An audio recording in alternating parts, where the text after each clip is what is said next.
안녕하십니까. 센터장입니다. 오늘도 AI가 제작한 PPT, 제목은 공동주택 단지의 갈등 해결이라는 주제로 영상을 한번 만들어 봤습니다.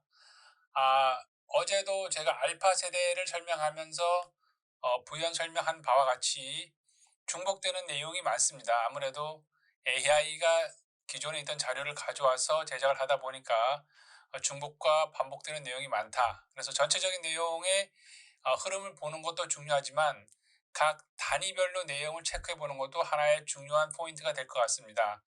개별 사안에 관련해서 영미권은 어떻게 이 문제에 대해서 어떻게 생각하는지를 잘 인식할 수 있는 중요한 기회가 되지 않을까, 또 통찰력을 줄 것 같습니다. 이 자료는 아무래도 국내 한국이 아니고 영미권에 있는 자료를 방식으로 자료를 근거로 AI가 제작됐기 때문에 영미권 방식의 공동주택 삶을 이해하고 갈등 해결에 관련해서 어떤 기조가 있는지 이해하는 데 도움이 될 것 같습니다. 자, 그럼 이제 시작하도록 하겠습니다. 첫 번째, 아파트의 갈등 해결 소개입니다.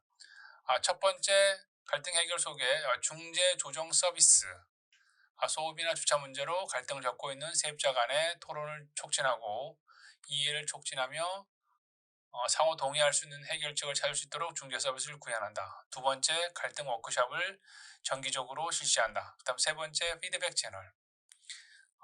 분쟁을 신고할 수 있는 명확한 피드백 채널을 구축하여 자산 관리에서 문제를 신속하게 해결하고 확대를 반직한다.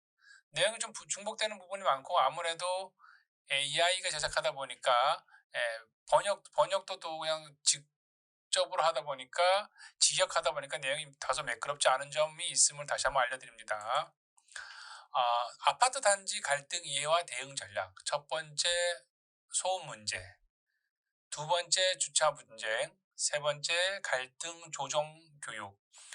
효과적인 갈등 해결 전략에 대해 주민들을 위한 교육 제공. 항상 제가 늘 강조하는 겁니다. 교육만큼 중요한 게 없다. 네 번째, 지역 사회 참여. 다음 페이지.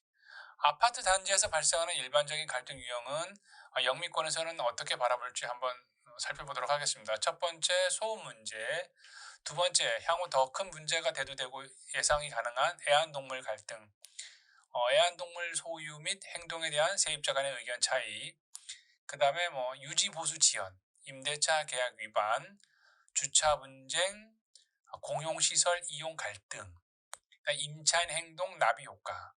한 세입자의 부적절한 행동이 다른 세입자의 편안함에 영향을 미치는 경우, 이런 것들을 되게 중요시 생각하네요. 그 자료를 찾아보니까. 그 다음에 의사소통의 장벽, 세입자 간의 의사소통이 원활하지 않아 발생하는 오해. 다음 페이지.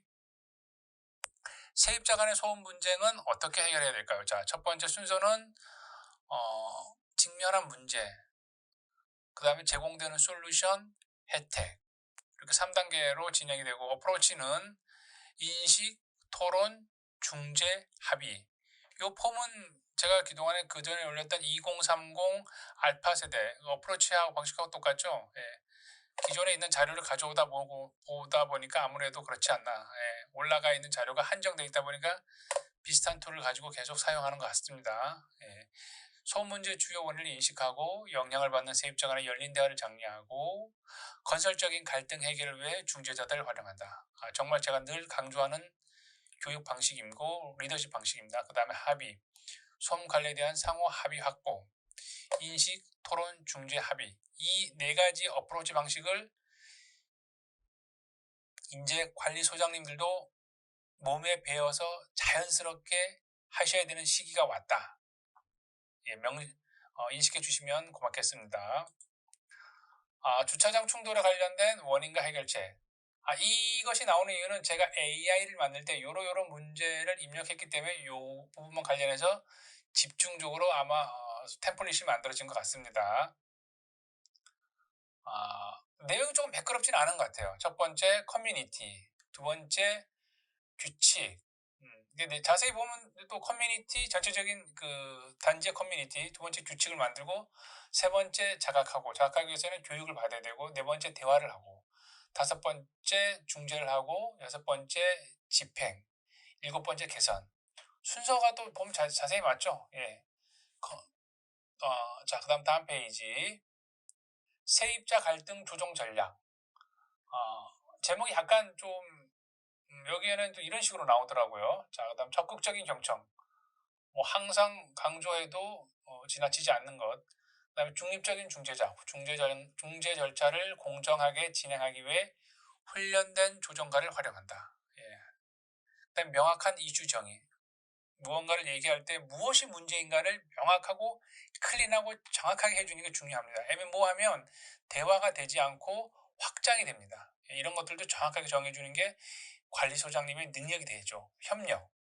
세입자 간의 공통점을 찾아 협력적인 접근 방식을 촉진한다. 이건 나중에 제가 협상 기술을 얘기할 때 하겠습니다. 옵션을 만들고 알터네티브, 파트너 이런 것들 할 때 사용되는 기술입니다. 그래서 협상을 배우면 대화할 때 많이 도움이 된다. 그 다음에 기본 규칙 설정, 다 똑같은 방식입니다. 그 다음에 후속 조치, 그 다음에 교육 프로그램. 항상 프로그램이 중요하죠. 중재 교육의 중요성, 비전, 미션, 가치 이렇게 얘기할 수 있는데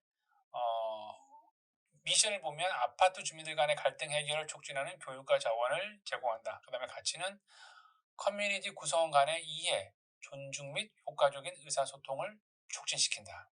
다음 페이지. 갈등 해결을 위한 효과적인 의사소통 기술은 무엇이 있을까요? 자, 인공지능은 AI는 어떻게 제작을 했을까요? 첫 번째, 청취. 잘 들어야 됩니다. 두 번째, 명확성. 요점을 이해해서 상대방하고 얘기할 때 요점을 이해하고 이해를 극대화해야 됩니다. 그러기 위해서는 상대방 말을 잘 듣고 나의 말을 최소화하는 게 필요하다. 표현. 자신의 관점과 관점을 명확하게 전달한다. 너무 멋있죠? 협상하기. 가능한 해결책과 절충안에 대해서 함께 논의한다. 협상이 나오는 거죠. 옵션, 알터네티브. 그 다음에 대안 가능한 파트너. 그 다음에 O, 동의. 옵션이 나오면 동의하고 협상하고 그 다음에 동의를 해야 되죠. 그 다음에 도구. 그 다음에 반영. 항상 결과를 평가하고 향후 충돌에 대해서 학습, 피드백. 이런 1번부터 7번까지의 과정을 일괄적으로 꿰뚫어가는 관리 능력과 리더십이 있어야 된다. 소장님이 이런 것들이 필요한 시기가 됐다. 제가 늘 강조하는 내용입니다. 다음 페이지. 충돌 해결 정책 수립은 AI는 어떻게 템플릿을 만들었을까요? 보시면 도움이 될 것 같습니다. 이렇게 묘사, 관련된 이해관계자, 검토 빈도 예상되는 결과, 옆쪽으로는 충돌 유형의 정의, 미디에이션, 교육 규현, 조정이죠. 조정, 중재, 교육 구현, 그다음 커뮤니케이션 채널 만들기, 보고 절차 수립. 여러분들이 소장님들이 한번 참고하시면 좋을 것 같습니다. 조정에서 자산관리의 역할. 외국에서의 PPT를 하나 다운받으면 담당자를 이렇게 항상 지정을 해서 만듭니다. 참고하시기 바랍니다. 그 다음에 긍정적인 커뮤니티 분위기 조성을 위해서는 어떻게 해야 되는지. 첫 번째, 충돌을 이해한다. 소음이나 주차 문제 같은 세입자 분쟁의 근본 원인을 파악하여 효과적으로 해결해야 된다. 두 번째, 의사소통을 장려하고 세입자 간의 열린 대화를 촉진하여 불만을 표현하고 해결을 위한 공통 기반을 찾는다. 세 번째, 솔루션 구현. 평화로운 공존과 공동체의 조화를 촉진하는 중재 전략을 개발하고 시행. 너무 멋있는 단계죠. 이런 것들을 할 수 있으면 아주 퍼펙트한 관리자다. 관리소장님이다라고 제가 칭찬하고 싶습니다. 성공적인 갈등 해결의 사례 연구. 이거는 그냥 참고만 하시면 될 것 같습니다. 갈등 조정의 과제는 무엇이 있을까요? 어떻게 AI는 템플릿을 만들었을까요? 내용을 한번 보겠습니다. 세입자 간의 다양한 커뮤니케이션 스타일을 탐색하는 것은 어려울 수 있으므로 효과적인 중재를 위한 맞춤형 접근 방식이 필요. 오타네요. 명확한 커뮤니케이션 채널을 구축하고 편리한 시간에 중재 세션을 진행하면 오해를 완화하고 협력적인 환경을 조성하는 데 도움이 될 수 있음. 제가 이래서 갈등 조정을 도입해야 된다라고 하는 겁니다. 소장님들이 인식을 빨리 하시면 좋을 것 같습니다. 지속적인 갈등 관리를 위한 모범 사례는 어떤 게 있을까요? 첫 번째, 정기 체크인. 또 열린 소통. 제일 중요하죠. 열린 마음으로 해야 됩니다. 그 다음에 세입자 간의 열린 의사소통을 장려하여 갈등을 논의하고 우려사항을 공유할 수 있는 안전한 공간을 확보합니다. 안전한 공간에서 대화할 수 있고 조정할 수 있어야 됩니다. 그 장소가 객관적이고 안전하지 않으면 그 장소에 나오지 않습니다. 키포인트, 갈등 조정. 세입자가 분쟁을 확대하지 않고 건설적인 방식으로 갈등을 해결할 수 있도록 중재 서비스를 제공. 전문가가 필요합니다. 안착이 될 때까지는. 그리고 세입자나 입주자분들이, 공동주택에서 입주자분들이 관리소장과 입주자 대표를 믿고 얘기할 수 있을까요? 쉽지 않습니다. 그래서 갈등 조정 전문가가 필요하다는 얘기입니다. 그 다음에 성공 사례 공유. 다음 페이지. 이런 것들 한번 이렇게 샘플인데, 이렇게 AI가 샘플로 만들었어요. 이런 것들도 한번 관리소에서 한번 만들어서 체크해서, 이런 공공 갈등에서 이런 식으로 많이 하죠. 지자체에서는 이런 식으로 다 하고 있습니다. 오늘 이제 공동주택 관리단지에서도 이런 경고신을 해서 뭔가 이런 데이터 화면은 되게 시각적으로 좋을 것 같다. 저도 동의하는 바입니다. 다음 페이지.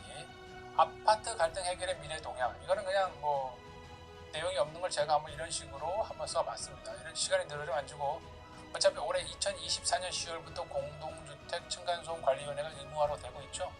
여기에 대한 대비가 필요하다. 한번 여러분들이 한번 생각하셔가지고 향후 일정을 어떻게 끌고 나가는 게 좋을까 좀 타이트하게 생각해 보시면 좋을 것 같습니다. 이상 AI가 제작한 공동주택 갈등 해결에 대한 사례에 대해서 관련한 PPT 영상이었습니다. 배경 음악은 갈등 해결에 관련된 문희옥의 평행선입니다. 재미있게 들어주시면 감사하겠습니다. 오늘도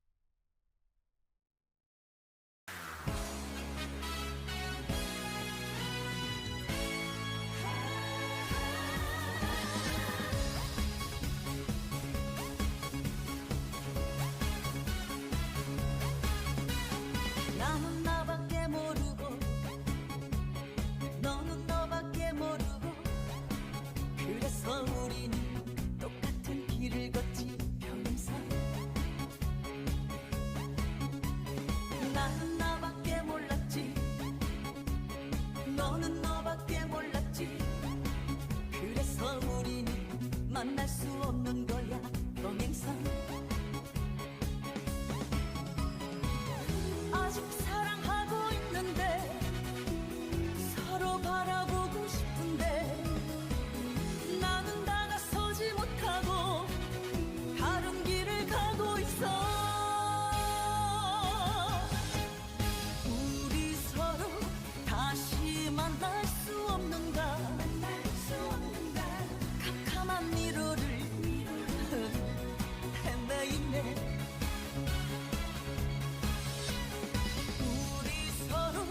사랑할 수는 없는가 끝없는 평행선 걷고 있네.